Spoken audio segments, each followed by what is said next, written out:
Black mass ಅಥವಾ ರಕ್ತವನ್ನು ಹಾಕಿ ಮನುಷ್ಯ ಮಾಂಸವನ್ನು ಉಪಯೋಗಿಸಿಕೊಂಡು ಮಾಡ್ತಾ ಇರುವ ಕಪ್ಪು ಪೂಜೆ.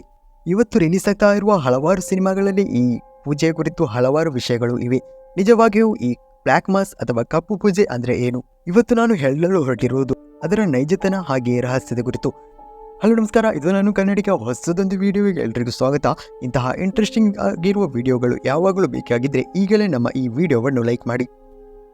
ಮಾಂತ್ರಿಕತೆ, ವಾಮಾಚಾರ, ಬ್ಲ್ಯಾಕ್ ಮ್ಯಾಜಿಕ್, ಬ್ಲ್ಯಾಕ್ ಮಾಸ್, ಕಪ್ಪು ಪೂಜೆ ಇನ್ನಿತರ ಹಲವಾರು ವಿಷಯದ ಬಗ್ಗೆ ನೀವು ಈಗಾಗಲೇ ಕೇಳಿರಬಹುದು. ಇದು ಎಲ್ಲ ಕಡೆಯಲ್ಲೂ ಕೂಡ ಇದೆ. ಬ್ಲ್ಯಾಕ್ ಮ್ಯಾಜಿಕ್, ಬ್ಲ್ಯಾಕ್ ಮಾಸ್ ಬಗ್ಗೆ ತಿಳಿದುಕೊಳ್ಳುವುದಾದರೆ ಈ ಎರಡೂ ಒಂದಲ್ಲ, ಬೇರೆ ಬೇರೆಯಾಗಿದೆ.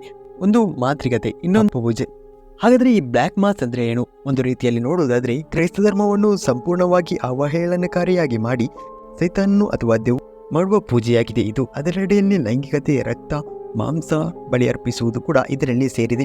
ಇನ್ನೊಂದು ಕಡೆಯಲ್ಲಿ ನೋಡುವುದಾದರೆ ರೋಮನ್ ಕ್ಯಾಥೋಲಿಕರು ಸಾಂಪ್ರದಾಯಿಕವಾಗಿ ಮಾಡ್ತಾ ಇರುವ ಪೂಜೆಯ ಇನ್ನೊಂದು ಮುಖ ಎಂದೇ ಕರೆಸಿಕೊಳ್ತಾ ಇರುವ ಪೂಜೆಯಾಗಿದೆ ಇದು. ಕ್ರೈಸ್ತ ಧರ್ಮದ ಪೂಜೆ ಅಂದ್ರೆ ಕ್ರಿಸ್ತಶಕ 1ರಿಂದಲೇ ಶುರುವಾಗಿದೆ. ಕ್ರೈಸ್ತರು ದಿವ್ಯ ಪೂಜೆಯನ್ನು ಮಾಡ್ತಾ ಇದ್ದಾರೆ. ಅದು ಬರುತ್ತಾ ಕಾಲ ಕಳೆದಂತೆ ಅದು ಒಂದು ಸಮಯಕ್ಕೆ ಬಂದಾಗ ಅದರಲ್ಲಿ ಹಲವಾರು ಚೇಂಜಸ್ಗಳನ್ನು ಮಾಡಿ ಬೇರೆ ರೀತಿಯಲ್ಲಿ ಪೂಜೆಯನ್ನು ಆಚಾರವನ್ನು ಮಾಡ್ತಾರೆ ಕೆಲವೊಂದು ಮಂದಿ.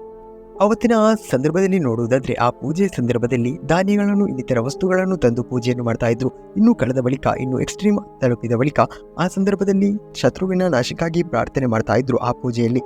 ಇನ್ನೂ ಕೂಡ ಎಕ್ಸ್ಟ್ರೀಮ್ ತಲುಪಿದ ವೇಳೆಗೆ ಆ ಸಂದರ್ಭದಲ್ಲಿ ತನ್ನ ಶತ್ರುವಿನ ಫೋಟೋವನ್ನು ತಂದಿಟ್ಟುಕೊಂಡು ಆತನ ನಾಶಕ್ಕಾಗಿ ಪ್ರಾರ್ಥಿಸುವ ಒಂದು ಪೂಜೆಗೆ ತಲುಪಿತ್ತು ಇದು. ಇದರಿಂದಲಾಗಿದೆ ಈ ಬ್ಲ್ಯಾಕ್ ಮಾಸ್, ಕಪ್ಪು ಪೂಜೆ ಶುರುವಾದದ್ದು. ಚರಿತ್ರೆಯನ್ನು ನೋಡ್ತಾ ಇದ್ರೆ 1500ರಲ್ಲಾಗಿತ್ತು ಮೊದಲ ಬ್ಲ್ಯಾಕ್ ಮಾಸ್ ಪೂಜೆ ನಡೆದದ್ದು ಕೂಡ. ಅದರಲ್ಲೂ ಕೂಡ ಫ್ರಾನ್ಸ್ನ ರಾಣಿಯಾಗಿದ್ದ ಕ್ಯಾಥರಿನ್ ಆಗಿತ್ತು ಮೊದಲ ಬ್ಲ್ಯಾಕ್ ಮಾಸ್ ಪೂಜೆ ನಡೆಸಿದ್ದು.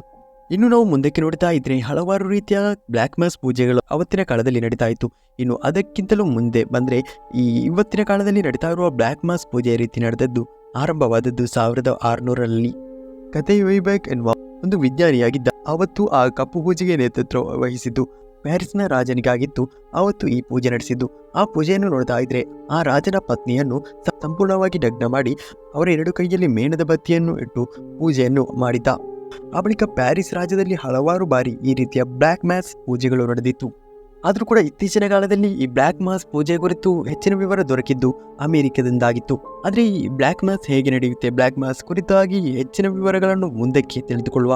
ಸೈತಾನ್ ಈ ಲೋಕದ ಅಧಿಪತಿ ಎನ್ನುವುದನ್ನೇ ನಂಬಿಕೆಯನ್ನಿಟ್ಟು ಇವರು ಈ ಪೂಜೆಯನ್ನು ಆರಂಭ ಮಾಡ್ತಾರೆ. ಅದರಲ್ಲಿ ಸೈತಾನ್ನ ಹೆಸರೊಂದನ್ನು ಇಟ್ಟುಕೊಂಡು ಆರಂಭ ಮಾಡಿ ಆ ಮೂಲಕ ಅವರು ಅಂತ್ಯ ಮಾಡ್ತಾರೆ ಈ ಪೂಜೆಯನ್ನು. ಅದರಲ್ಲೂ ಕೂಡ ನಗ್ನನಾಗಿದ್ದ ಅಥವಾ ಕೈ ಇಲ್ಲದ ಅಥವಾ ರಕ್ತದಿಂದ ತುಂಬಿದ್ದ ವಸ್ತ್ರವನ್ನು ಧರಿಸಿದ್ದ ವ್ಯಕ್ತಿಯಾಗಿದ್ದು ಈ ಪೂಜೆಯಲ್ಲಿ ಇರ್ತಾ ಇದ್ದದ್ದು. ಅದು ಅಲ್ಲದೆ ಆತನ ಕೈಯಲ್ಲಿ ಮನುಷ್ಯನ ಅಥವಾ ಪ್ರಾಣಿಯ ಮಾಂಸ ಕೂಡ ಇರುತ್ತೆ. ಈ ಪೂಜೆ ನಡೀತಾ ಇದ್ದ ಸಂದರ್ಭದಲ್ಲಿ ಮನುಷ್ಯನ ದೇಹದಿಂದ ಮಾಡಿದ್ದ ಮೇಣವನ್ನು ಉರಿಸಿಯಾಗಿತ್ತು ಈ ಪೂಜೆ ಮಾಡ್ತಾ ಇದ್ದದ್ದು. ಇವರು ಪೂಜೆ ಮಾಡುವ ವೇಳೆಗೆ ಒಂದು ತಲೆಬುರುಡೆಗೆ ರಕ್ತವನ್ನು ಅಥವಾ ಮೂತ್ರವನ್ನು ಸುರಿಸಿಯಾಗಿತ್ತು ಇವರು ಪೂಜೆಯನ್ನು ಮಾಡ್ತಾ ಇರುವುದು. ಅಂದ್ರೆ ನಾವು ಚಿಂತಿಸುವ ವೇಳೆಗೆ ಅತ್ಯಂತ ನೀಚಕಟ್ಟ ಒಂದು ಪೂಜೆಯಾಗಿ ಇವರು ಈ ಪೂಜೆಯನ್ನು ಮಾಡ್ತಾರೆ. ಮತ್ತೊಂದು ವಿಷಯದಲ್ಲಿ ನೋಡ್ತಾ ಇದ್ರೆ ಕ್ರಿಸ್ತ ಧರ್ಮವನ್ನು ಸಂಪೂರ್ಣವಾಗಿ ಅವಹೇಳನ ಮಾಡಿ ಅವರ ವಿಶುದ್ಧ ಪೂಜೆಯನ್ನು ಅವಹೇಳನ ಮಾಡಿ ಸಂಪೂರ್ಣವಾಗಿ ಅವಹೇಳನ ಮಾಡಿ ರೀತಿಯಾಗಿದೆ ಇವರ ಈ ಪೂಜೆ ನಡೀತಾ ಇರುವುದು. ಅದು ಅಲ್ಲದೆ ಇವರು ಕ್ರೈಸ್ತ ಧರ್ಮದ ಆ ಚಿಹ್ನೆಯನ್ನು ಅವರ ಕಾಲ್ಪಾದೆಯಲ್ಲಿ ಅವರಿಗೆ ಸಂಪೂರ್ಣವಾಗಿ ತಮಾಷೆ ಮಾಡಲು ಅವಹೇಳನ ಮಾಡಲು ಅವರ ಕಾಲಿನ ಅಡಿಯಲ್ಲಿ ಟ್ಯಾಟೋ ಹಾಕಿರ್ತಾರೆ. ಇವರ ಪೂಜೆಯನ್ನು ಆರಂಭ ಮಾಡುವ ಸಂದರ್ಭದಲ್ಲಿ ನಗ್ನೆಯಾಗಿರುವ ಸ್ತ್ರೀ ಅಥವಾ ಆಡು, ಹಂದಿ ಯಾವುದಾದ್ರೂ ಒಂದು ಪ್ರಾಣಿಯನ್ನು ಇಟ್ಟುಕೊಂಡು ಇವರ ಪೂಜೆಯನ್ನು ಆರಂಭ ಮಾಡ್ತಾರೆ. ಇದರಡಿಯಲ್ಲಿ ಅಲ್ಲಿ ಪೂಜೆಯಲ್ಲಿ ನೆರೆದಿರುವವರು ಲೈಂಗಿಕತೆ ಮಾಡಿ ಅಥವಾ ಮದ್ಯವನ್ನು ಕುಡಿದು ಆಚಾರವನ್ನು ಮಾಡಿರ್ತಾರೆ. ಕೊನೆಗೂ ಆ ಪೂಜೆಯನ್ನು ಮಾಡ್ತಾ ಇದ್ದ ನೇತೃತ್ವವನ್ನು ಕೊಡ್ತಾ ಇದ್ದ ಆ ವ್ಯಕ್ತಿ ಆ ಪೂಜೆಯಲ್ಲಿ ಮಲಗಿರುವ ಆ ಸ್ತ್ರೀಯು ಲೈಂಗಿಕತೆ ಮಾಡುವ ಮೂಲಕ ಈ ಪೂಜೆ ಅಂತ್ಯವಾಗುತ್ತೆ. ನಿಜಕ್ಕೂ ನಮಗೆ ಕೇಳುವಾಗ ಅಚ್ಚರಿಯಿಂದ ಹಾಗೆಯೇ ನೀಚ ಇಷ್ಟೊಂದು ರೀತಿಯ ಆಚರಣೆಗಳು ಹೊರರಾಷ್ಟ್ರಗಳಲ್ಲಿ ಇದೆಯಲ್ಲ ಎನ್ನುವುದನ್ನು ತೋರ್ಪಡಿಸ್ತಾ ಇದ್ರು ಕೂಡ ಇತ್ತೀಚಿನ ದಿನಗಳಲ್ಲಿ ನಮ್ಮ ಭಾರತದಲ್ಲೂ ಕೂಡ ಇಂತಹ ಆಚರಣೆಗಳು ನಡೀತಾ ಇದೆ ಎನ್ನುವುದನ್ನು ಕೇಳಿ ಶಾಕ್ ಆಗುತ್ತೆ. ಇನ್ನು ಈ ವಿಷಯದಲ್ಲಿ ಇನ್ನೂ ಕೂಡ ಚಿಕ್ಕ ಮಕ್ಕಳು ಅಂದ್ರೆ ನವಜಾತ ಶಿಶುಗಳನ್ನು ಕೂಡ ಒಂದೊಂದು ಸಂದರ್ಭದಲ್ಲಿ ಈ ಪೂಜೆಗೆ ಉಪಯೋಗಿಸಿಕೊಳ್ತಾರೆ. ಯಾರು ಇಲ್ಲದ ಸ್ಥಳದಲ್ಲಾಗಿದೆ ಇವರ ಈ ಪೂಜೆಗಳೆಲ್ಲವೂ ನಡೀತಾ ಇರುವುದು. ನಾವು ನಿಜಕ್ಕೂ ಮನಸ್ಸಿನಲ್ಲಿ ಅಂದುಕೊಳ್ಳದ ರೀತಿ ಇವರ ಪೂಜೆ ನಡೆಯುತ್ತೆ.